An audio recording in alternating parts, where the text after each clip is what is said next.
Whenever you are ready, take it away. All right. Good morning. My name is Solomon Boyd, and I want to start things off by asking you a quick question. How many of you have ever encountered someone with Down syndrome? That's a pretty good bit. Well, those of you that have, you shouldn't be surprised. According to the Human Genome Research by a CQ researcher, some 350,000 persons in the U.S. have Down syndrome. In fact, it is the most common cause of it's the most common cause of mental retardation. The chances of a mother having Down syndrome in a baby is 1 in 691, and that chance increases as the mother gets older. So, Down syndrome is obviously very widespread. So we need to understand what it entails. And many people do not fully understand what it actually is. So to work to understand this, I want to cover what exactly Down syndrome is. Just some points over what exactly Down syndrome is, early testing for Down syndrome, and what it's like to care for someone with Down syndrome. So first, Down syndrome is often called trisomy 21. The Gale Encyclopedia of Genetic Disorders states that Down syndrome is the most common chromosome disorder and genetic cause of mental retardation. It occurs because of the presence of an extra copy of chromosome 21, thus the name trisomy 21. Those with Down syndrome often have many different symptoms, and this varies by case to case. According to the National Institute of Child Health and Human Development, mental development and physical development in those with Down syndrome is slower than in people without the condition. So persons with Down syndrome can have a myriad of health problems. These can be from eye to ear to heart issues. In fact, half of those born with trisomy 21 have heart issues. Another symptom that those with Down syndrome often struggle with is the inability to communicate with others. While some can live in day-to-day society with little or no assistance, others may require much more personal care. The same article from the National Institute stated that early intervention can help many people with Down syndrome live productive lives well into adulthood.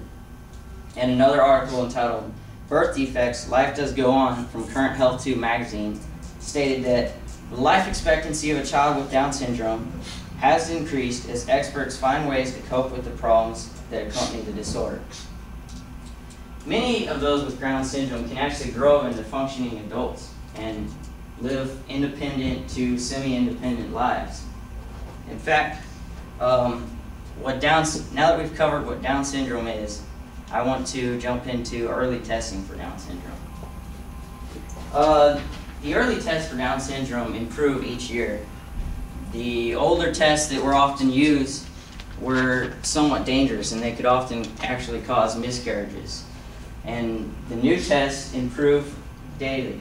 In fact, according to the New York Times, new tests are coming to market that can detect Down syndrome in a fetus from a sample of the mother's blood, potentially reducing the need for riskier, invasive tests, while also stirring ethical concerns. Obviously, there's a lot of benefits to these newer tests. They can inform parents before they have the child so that they can prepare. It can also early detection can help mitigate the extreme shock discovering your child has Down syndrome can cause. And also it helps parents connect with support groups and various resources. Unfortunately, this new wave also it can be dangerous. According to the Washington Post, the relentlessness of genetic testing is amplifying stigma and bias against the 350,000 flesh and blood Americans who have the condition.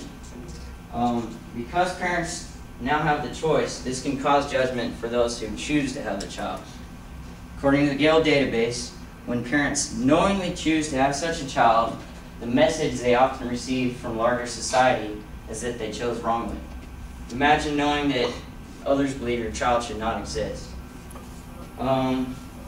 Also, this sends the wrong message to those with Down syndrome. Because there is a choice, this means that they they are often considered less than human. And it's important to understand the costs and benefits with these new tests. So now that I've gone over early testing, I want to go into what it's like to care for someone with Down syndrome. You might be asking yourself, what is it like to care for someone with Down syndrome? Well, according to the Journal of Epidemiology and Community Health, the birth of a child with Down syndrome is an indescribable shock. Raising and caring for a child with Down syndrome can be shocking, but it can also be rewarding. Your life will change as you struggle through mental and learning difficulties. Some believe this is too much of a price to pay. I have one younger sibling out of my 10 siblings, which I told you about earlier. And this is my sister, Mercy. I was born 3 years before Mercy was, but I eventually grew to understand that she was actually different. I don't remember much of her early childhood, but when I did understand it, I learned that she had a moderate case of Down syndrome. It can be difficult to raise someone with Down syndrome. Our family had to develop new methods for teaching her basic things like learning how to walk, talk, and read. There were often difficulties, but we always found a way to overcome them. But the interesting thing is that instead of us caring for her, often she would care for us. Mercy always spread joy to everyone she met.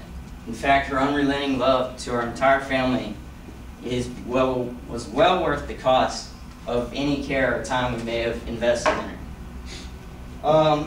Many expect the worst when they hear a child has Down syndrome, but the odds are that it's actually quite treatable. According to Commonweal magazine, 90% of Down's children are mildly to moderately challenged. While they are prone to a wide variety of physical ailments, these are often nearly all treatable. In fact, most Down's children with love and care can live happy, productive, and surprisingly independent lives.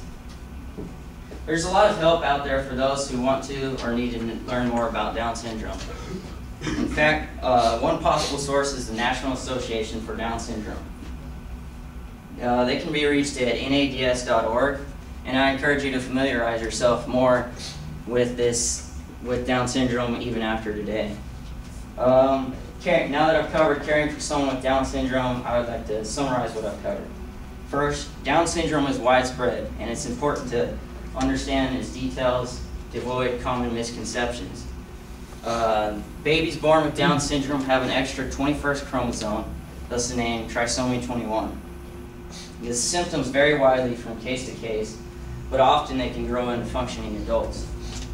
Breakthroughs in new testing and early detection tests have helped them to be safer, and these tests obviously have benefits as they warn parents early of their child's symptom.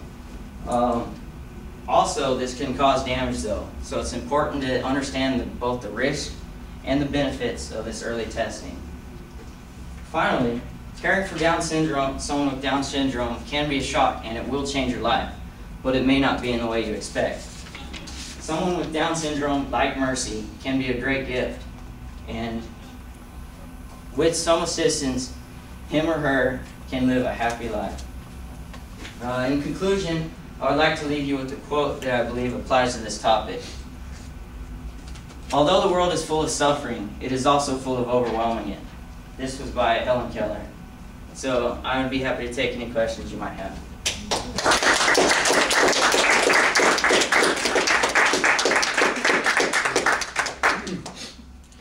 Okay, what questions do you guys have?